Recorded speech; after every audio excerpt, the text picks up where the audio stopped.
खुलुमबाय बे समाव बडलेण्ड इंखं टेलिभिजननि स्टुडिअ आं मिथिका नार्जारी दिनै फुंबिलिनि गाहाय रादाबफ्राव दङ।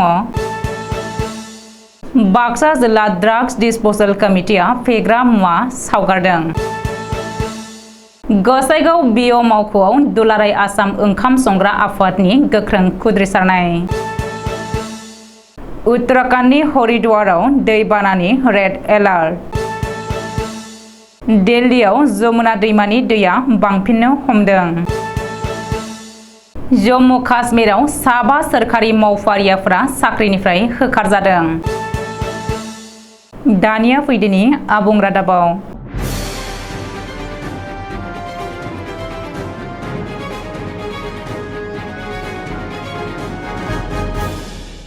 आथिखालाव गोबां लाइमोनफोरखौनो जायगा फेग्रा मुवा ड्राग्स गांजा लानायखौ नुनो मोनो।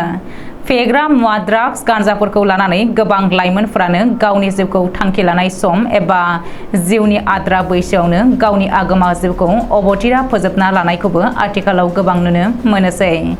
बेखौनो नोजोर बोनानै सरकारा फेग्रा मुवाखौ होबथानो थाखाय गोख्रोङै खामानि मावबाय थानायखौबो नुनो मोननाय जादों। बेबायदिनो मैया बाक्सा जिल्ला ड्राग्स डिसप'जल कमिटिया बाक्सा जिल्लानि सिङावनो गुबुन जायगानि ड्राग्स फालांगियारिफोरनिफ्राय बोखांनो हानाय फेग्रा मुवाफोरखौ बरबरी पुलिस थानानि बेन्दोंआव थानाय बरबरी मरा फाग्लादिया दैमानि रुगुङाव सावनानै सेवांगार खालामनायखौ नुनो मोनो।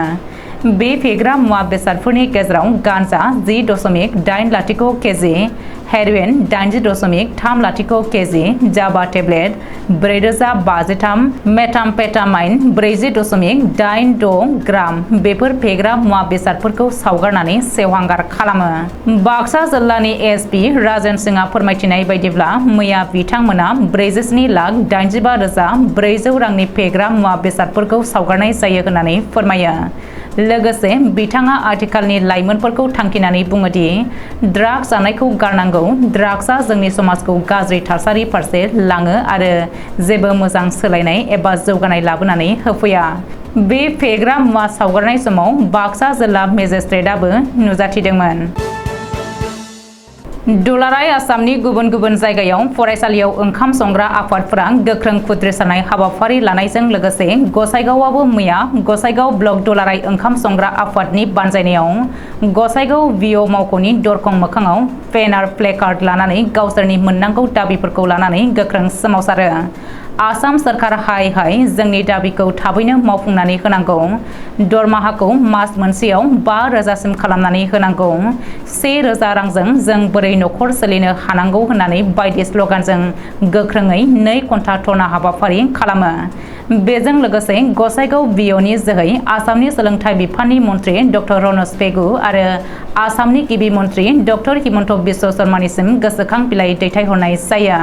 लोगोसे थाबैनो जेन' गावसोरनि दाबिखौ मावफुंजोबनानै होयो बिनि थाखाय आसामनि सोलोंथाइ बिफाननि मन्त्रि डक्टर रनज पेगु आरो आसामनि गिबि मन्त्रिनिसिम खावलायहरो।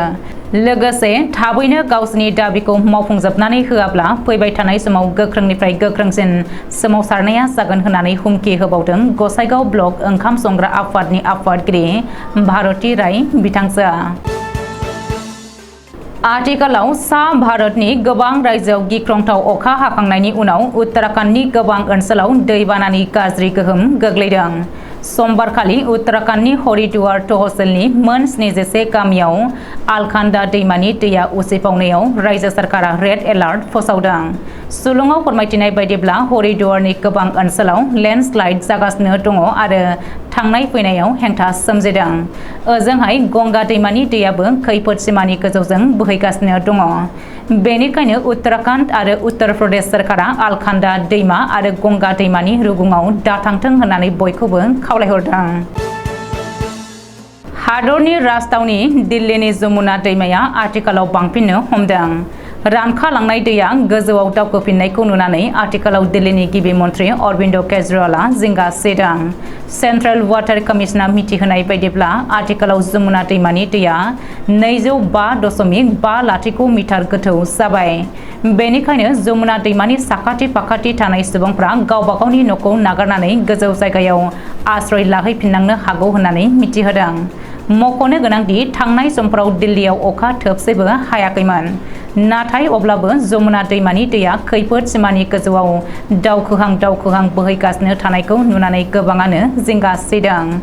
ओजोंहाय जमुना दैमानि दैया दिल्लीनि गोबां जायगायावनो लोमसावखांनायनि उनाव सा 27 सुबुंनि देहायाव डेंगु थाम्फैजों अरजानानै लोमजानायनि खौरां मोननाय जादों। बेनि थाखाय आथिखालाव दिल्लीनि रायजो राजाया जिंगा सिदों।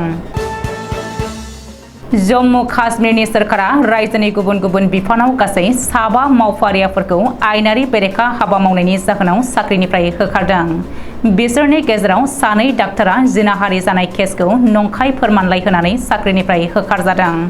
बेनि अनगायैबो काश्मीर मुलुगसोलोंसालिनि public relation officer Fahim Aslam, revenue बिफाननि जुनियर एसिस्टेन्ट मुराबुत हुसैन मीर आरो जम्मु काश्मीर पुलिस कन्स्टेबल आरशाद आहमेद ठाकुरमोनखौ भारत संबिजिरनि आर्टिकल 311 साब क्लज C नि जोहै साख्रिनिफ्राय होखारनाय जादों होननानै सुलुङाव फोरमायदों। दिनै फुंबिलिनि रादाबा एसेनोसै। गोजोन्थों।